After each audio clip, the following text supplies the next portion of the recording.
Hello student, myself Rajneesh. Today I discuss about the induction motors status parameter. In previous classes we are studying the induction motors rotors parameters.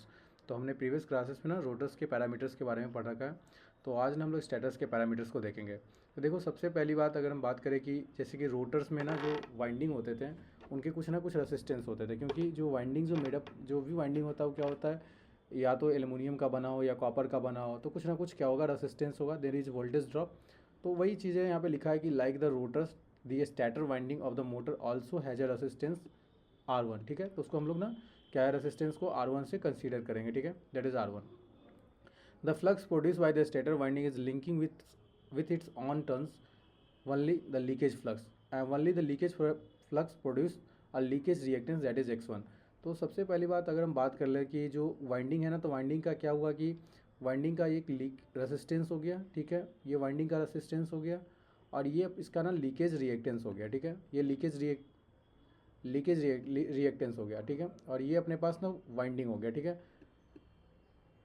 ये stator का winding हुआ है। जिस winding में अगर हम supply लगाते हैं तो क्या होगा, एक इंड्यूस्ड ईएमएफ अगर किसी भी वाइंडिंग में ना हम सप्लाई लगाते हैं तो किसी भी हम वाइंडिंग में किसी भी टर्न्स में ना अगर हम किसी कंडक्टर्स में ना क्या करते हैं कि सप्लाई लगाते हैं तो क्या होता है कि सेल्फ इंड्यूस्ड ईएमएफ क्रिएट होता है, जो कि हम बोलते हैं E is equal to minus N D five by D T. वह जो होता है एन जो होता है numbers of turns of the conductor होता है, तो वही एन जो होता है या टर्न ऑफ कंडक्टर बोले तो वही। तो ये तुम्हारे पास ना क्या है कि सेल्फ इंड्यूस्ड ईएमएफ है, कि जो अपने ही करंट्स के या वोल्टेज से बोले तो करंट के सप्लाई से ना जब वोल्टेज हम सप्लाई लगाते हैं तो क्या होता है ना कि एक इंड्यूस्ड ईएमएफ यहाँ पे क्रिएट होता है, जो कि फ्लक्स बना के। तो ये इंड्यूस्ड ईएमएफ के ये जो नेगेटिव साइन आता है लेंज लॉ के थ्रू आता है, कि जो जो इंड्यूस्ड करता है उसी को अपोज करने का काम करता है।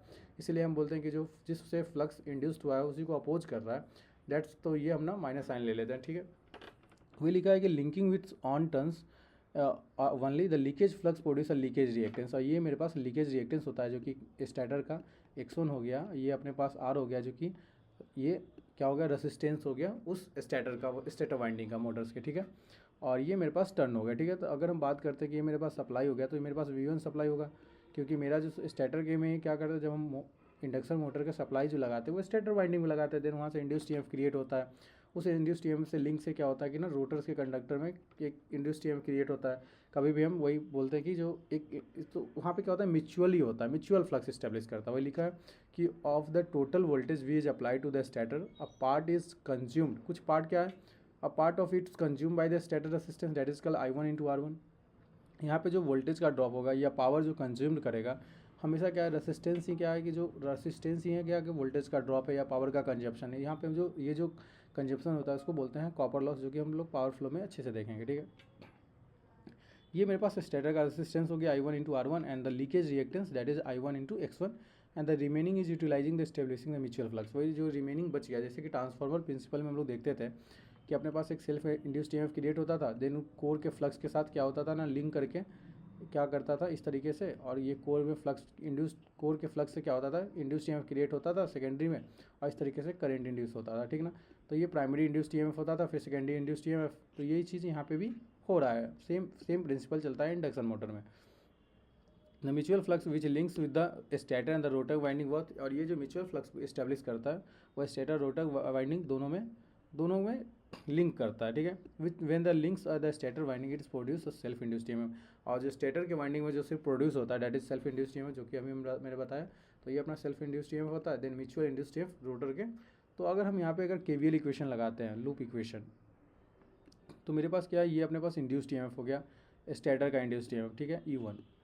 ये जैसे मोटर हम लोग ट्रांसफार्मर में लेते थे कि ट्रांसफार्मर एक सप्लाई वोल्टेज था, फिर रेसिस्टेंस था, फिर उसका लीकेज रिएक्टेंस था, और इसके बाद ये टर्न्स। तो ये सेम इक्वेशन अगर हम यहाँ पे E1 का वैल्यू फाइंड आउट करेंगे तो हमारे पास वोल्टेज इक्वेशन लिखेंगे, तो हमारे पास E1 is equal to V1 minus I1 into R1 minus I1 into X1 हो जाएगा। ठीक है, ऊपर में फेजर फॉर्म में लिखा हुआ है, हम फेजर में भी बहुत अच्छे से बात करेंगे, धीरे धीरे चल के पूरा चीज़ें ना क्लियर आउट हो जाएगा। देखो, अब बात करते हैं कि अगर हम इंडक्शन मोटर को ऑन नो लोड रखते हैं, अगर मोटर को जैसे कि हम लोग ट्रांसफार्मर को ना ऑन नो लोड रखते थे, तो क्या होता था कि एक ना अपने पास क्या होता था, कोर लॉस ब्रांच आता था, जिस कोर लॉस में हम लोग लीकेज रिएक्टेंस की कोर लॉस में हम लोग मैग्नेटाइजिंग कंपोनेंट और वर्किंग कंपोनेंट, जो कि कोर लॉस कंपोनेंट और मैग्नेटाइजिंग कंपोनेंट को देखते थे। सेम एज इट इज़ हम लोग इंडक्शन मोटर में भी देखेंगे। तो slip ring induction motor rotor circuit can be open, अगर रोटर के सर्किट को क्या करेंगे इस वक्त ओपन कर देंगे, तो अंडर दिस कंडीशन रोटर के सर्किट को ओपन करते हैं, मतलब there is not short circuited, अभी शॉर्ट सर्किट नहीं करे तो इसको ओपन करते हैं। Under this condition the stator is connected to the 3 phase supply. Same as it is जब हम स्टार्टिंग से ही बात करते आ रहे हैं कि स्टेटर तो 3 फेज सप्लाई से लगा, it draws a very small current, तो एक स्मॉल करंट क्या करेगा लेगा जो कि that is no load current, तो उसको हम ना नो लोड करेंट बोलते हैं। और बात करते हैं कि no load current that the this current has 2 component, that is the working component that is IW and the magnetising component that is IM। तो ये जैसे बनता है ना कि ऐसे होता है, जैसे हम लोग ट्रांसफार्मर में देख रहे थे कि नो लोड में ना एक कोर लॉस ब्रांच बनता था, जो कि अगर हम बात कर ले कि यहाँ पे अगर इसमें देख लें तो यहाँ पे क्या है ना अपने पास ये ब्रांच हो गया जो कि एक IW हो जाएगा और रेसिस्टेंस पार्ट, और ये अपना पास रिएक्टेंस वाला पार्ट जो कि IM हो जाएगा, IW और IM। इसी को कॉपर लॉस भी बोलते हैं। ये अपने पास मैग्नेटाइजिंग कंपोनेंट हो जाता है, ठीक है, IM, ठीक है। तो same as it is transformer में, तो ये जो अपने पास फेजर में अगर हम देख लें तो ये मेरे पास क्या होता है, फ्लक्स हो गया, फ्लक्स, ये अपने पास इंड्यूस्ड EMF, ठीक है। देन ये अपने पास ना इंड्यूस्ड EMF E1 हो जाएगा, ठीक है। और ये अपने पास नो लोड करेंट, जो नो लोड करेंट होगा ना I0, वो क्या करता है ना कि नो लोड करेंट अपने पास क्या हो जाएगा, नो लोड करेंट किससे लैग करेगा, इससे लैग करेगा, I1 से लैग करेगा, ये थीटा एंगल से समथिंग कुछ। तो अपने पास ये वाला जो कंपोनेंट बन जाता है ना कि IM साइन थीटा, ये वाला जो कंपोनेंट बन जाएगा वो IM साइन थीटा बन जाएगा। आई नॉट साइन थीटा, ये अपने पास अगर इस मैग्नीट्यूड वाइज देखें तो, और ये हो जाता I0 कॉस थीटा, ठीक है, I0 कॉस थीटा, ये I0 साइन थीटा, ये कॉस थीटा, तो ये अपने पास क्या हो जाता IW आ जाता, ये IW आता, ये IW का वैल्यू आ जाता करंट का, ये IM का वैल्यू आ जाता, ठीक है, ये IM का वैल्यू आ जाता। सेम एज इट इज़ हम लोग ट्रांसफार्मर में भी देखते हैं। तो ट्रांसफार्मर से ही पूरा चीज़ ना इंडक्शन मोटर का कनेक्ट करता है, ठीक है। तो ये अपने पास magnetizing component, working component is a phase with the supply voltage, वही लिखा है वर्किंग कंपोनेंट जो होता है phase with the supply voltage IW, ये देखो IW सेम इसी फेज में सप्लाई वोल्टेज के, तो ये अपने पास फेजर देखोगे ना ये, तो IW क्या हुआ कि सेम फेज में IW एंड U1 जो इंड्यूस EMF हुआ उसी के फेज में होता है। तो IW ना अपने पास क्या होता है, working component is a phase with supply voltage, it supply the stator iron loss, ये अपने पास स्टेटर का iron loss, working component is a phase with supply voltage and it supplies the stator iron loss where the magnetising component lag behind the voltage. तो ये अपने पास ना एक iron loss हो गया, ये अपने पास जो होता है ये अपने पास आयरन लॉस हो जाएगा IW, और ये अपने पास क्या हो जाएगा मैग्नेटाइजिंग हो जाएगा IM, ठीक है। आयरन जो कि हम लोग ED करंट लॉस और हिस्टेरिसिस लॉस की बात करते हैं तो ये होता है, ठीक है, ये आयरन लॉस हो गया, ठीक है, आयरन लॉस। तो ये अपने पास हो गया।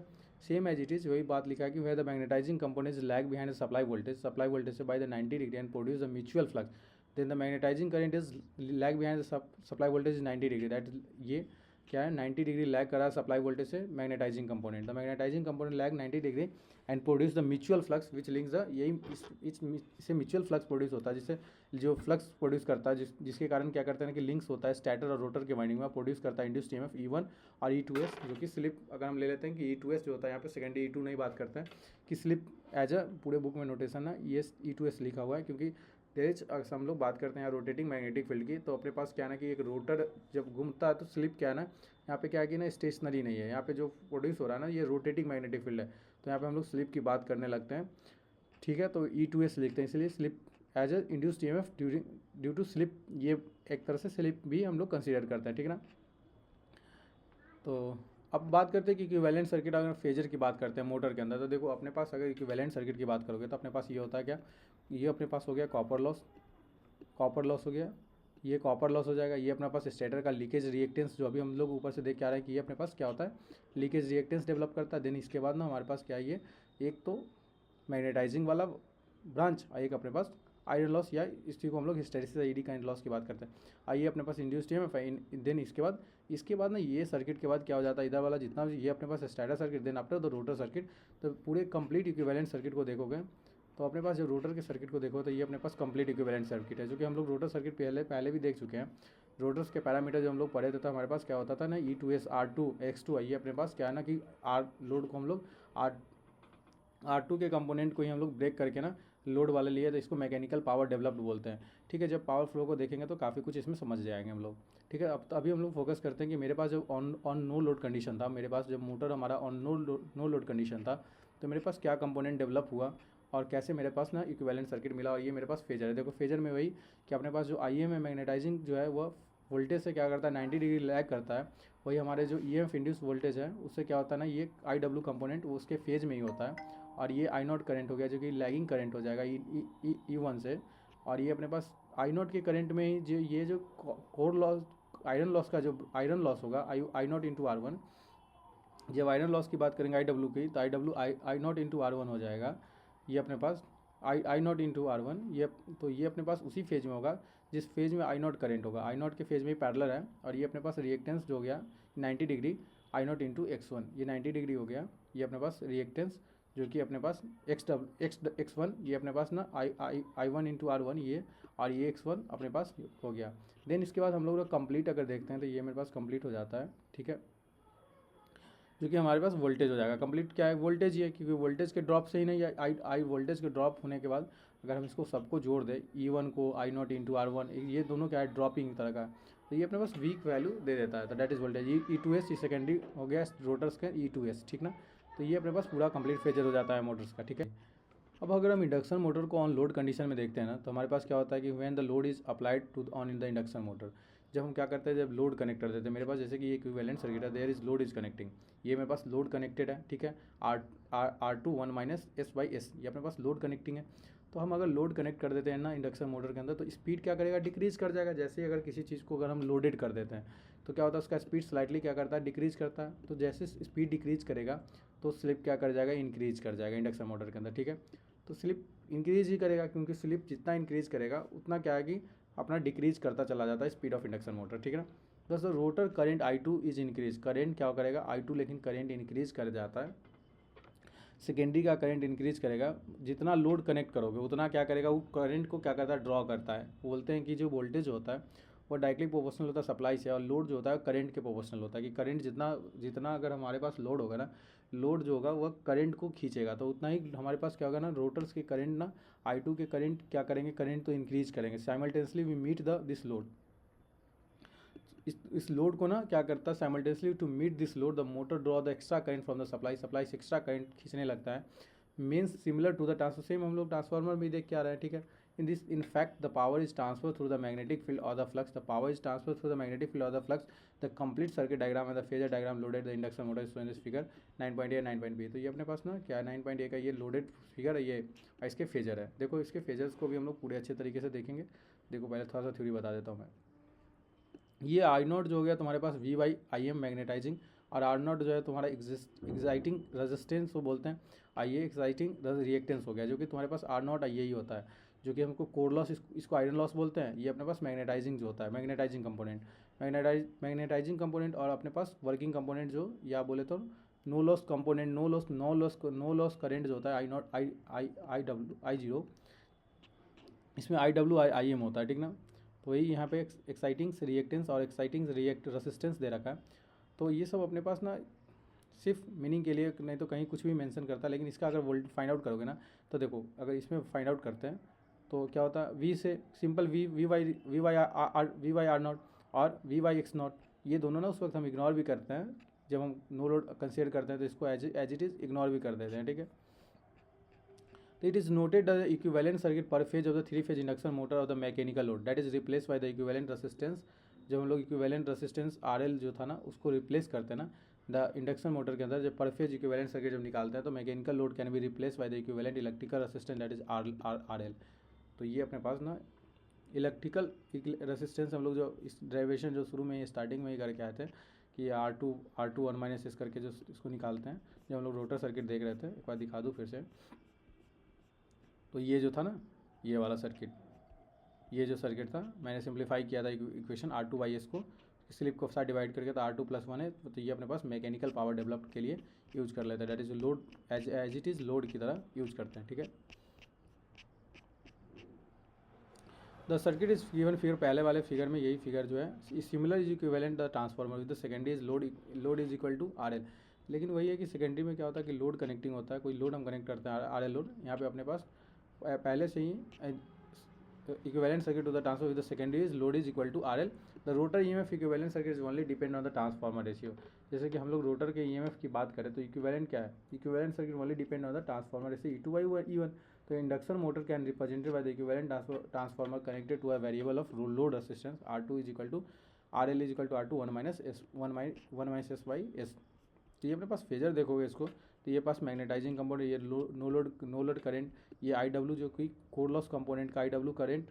और ये अपने पास ना क्या है कि अपने पास सबसे पहले अगर हम देख लेते हैं कि अपना जो ये ना I1 करंट जो हमारे पास सप्लाई करंट है, ये अपने पास I1 करंट है, वो क्या करता है वोल्टेज से क्या करेगा, लैग करेगा। तो 5 एंगल से लैग करेगा, ये 5 एंगल से लैग करेगा। ये अपने पास एक इंड्यूस्ड EMF क्रिएट होगा, ये इंड्यूस्ड EMF से I1 इंटू R1 और ये I1 इंटू X1 हो जाएगा। ठीक है, सेम फेज में होगा ये। अब क्या I1 के फेज में, उस वक्त जो हम बात कर रहे थे कि I0 के फेज में, इसलिए बोल रहे थे यहाँ पे क्योंकि हम सिर्फ इसी को बात कर रहे थे, क्योंकि यहाँ पे जो करंट फ्लो कर रहा था वो I0 फ्लो किया, इधर तो करंट गया ही नहीं, इधर तो करंट आया ही नहीं, I0 करंट जो कि इसी में गया। ठीक था, तो हम लोग एक ही करंट की बात कर रहे थे, I0 इसी को I0 मांग रहे थे, यही करंट क्या करता है इन जाता है। बाद में हम लोग इसको इग्नोर भी कर लेते हैं अगर बात करोगे तो, जैसे कि हम लोग ट्रांसफार्मर में इसको इग्नोर कर लेते थे। ठीक ना, देखते हैं।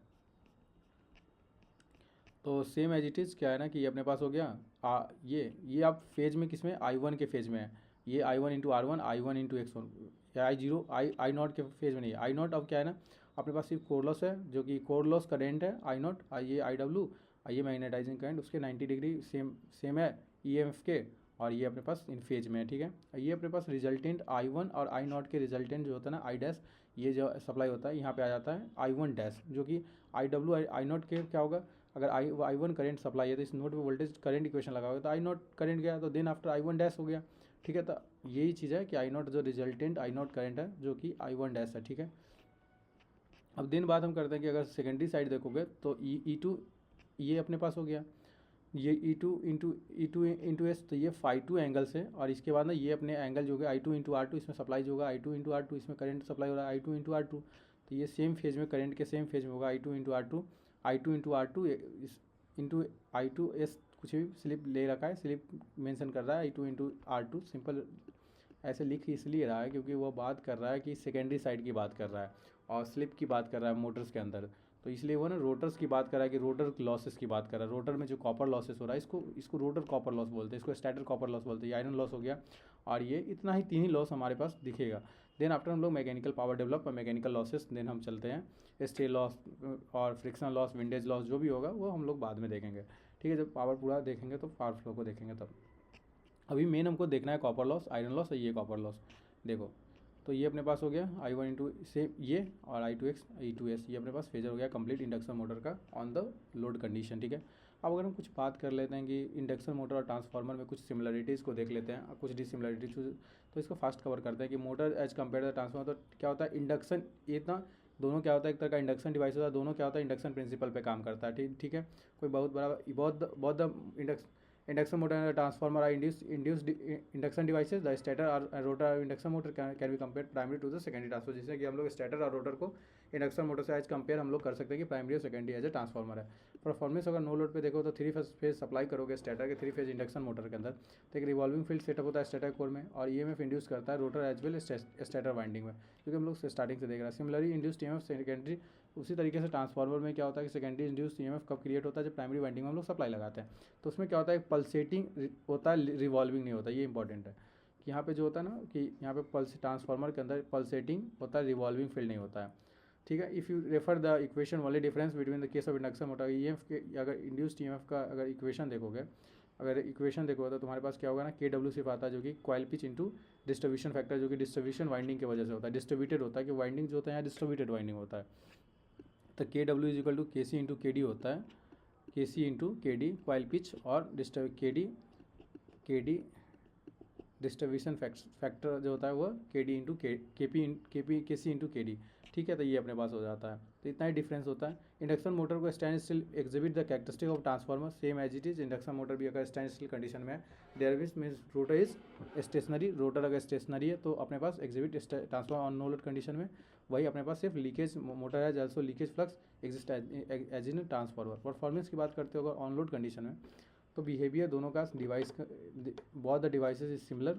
On load condition the flow of current of the rotor conductor produce rotor MMF, वही रोटर करंट जो है सो प्रोड्यूस करेगा क्या, रोटर का एमएमएफ प्रोड्यूस करता है। जो rotor MMF and stator MMF both are rotating at the synchronous speed. हम लोग स्टार्टिंग से बात कर रहे हैं कि जो रोटर करंट फ्लो करता है उससे क्या होता है, रोटर का एमएमएफ बनता है, जो कि रोटर का एमएमएफ और स्टेटर का एमएमएफ जब हम देखते हैं डेरिवेशन देखते हैं तो दोनों क्या करता है, स्टेशनरी एनएस के स्पीड से रोटेट करता है। तो दोनों एक दूसरे से क्या हुआ, स्टेशनरी हुआ कि दोनों का दोनों एनएस के स्पीड से रोटेट किया, तो रिलेटिव मोशन जीरो हो गया। तो दोनों के दोनों एक दूसरे से respect to each other they are stationary and thus they combined, तो इसका इफेक्ट जीरो हो जाता है। This produce the same effect is produce in the transformer where is MMF produce in the primary secondary is combined. जब MMF देखते हैं तो ये भी सेम काम करता है, because of the combined MMF on load transformer secondary increase the primary draw the extra current from the supply when the load current is transferred through the MMF depending upon the transformer ratio। ठीक है, वो transformer ratio पे depend करता है। तो mechanical load की बात करते हैं इंडक्शन मोटर में, तो क्या होता है, ये इंक्रीज करता है, रोटर करंट इंक्रीज करता है। अगर वह मैकेनिकल लोड अगर लगाओगे इंडक्शन मोटर के अंदर तो लोड अगर इंक्रीज करेगा तो रोटर करंट इंक्रीज करेगा, साइमल्टेनियसली मोटर क्या करेगा, एक्स्ट्रा करंट खींचेगा सप्लाई से तो उससे क्या होता है, सप्लाई से and transfer the load occurs through the MMF.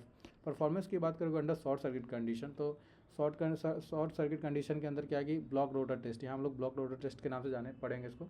तो शॉर्ट सर्किट हम लोग पढ़ते हैं तो ओपन सर्किट और शॉर्ट सर्किट, जो ट्रांसफॉर्मर पढ़ते हैं तो सेम एज इट इज़ यहाँ पर हम लोग जैसे नो लोड कंडीशन और नो लोड और अपने पास, तो इसी तरीके से ब्लॉक रोटर टेस्ट हम लिखते हैं। इंडक्शन मोटर के ब्लॉक रोटर टेस्ट सिमिलर होता है शॉर्ट सर्किट से।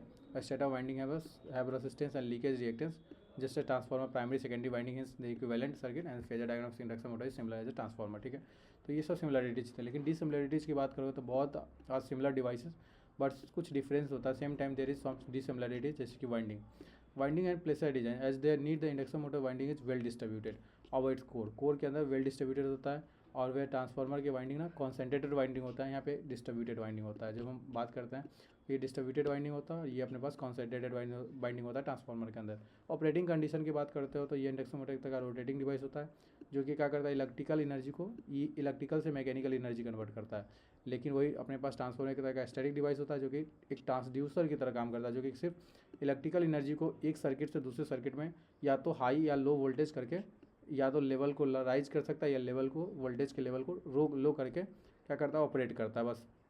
लीकेज रिएक्टेंस और मैग्नेटाइजिंग करंट जो होता है, since air gap between the rotor and stator के अंदर बिटवीन स्टेटर एंड रोटर में leakage reactance of induction motor is higher than the transformer.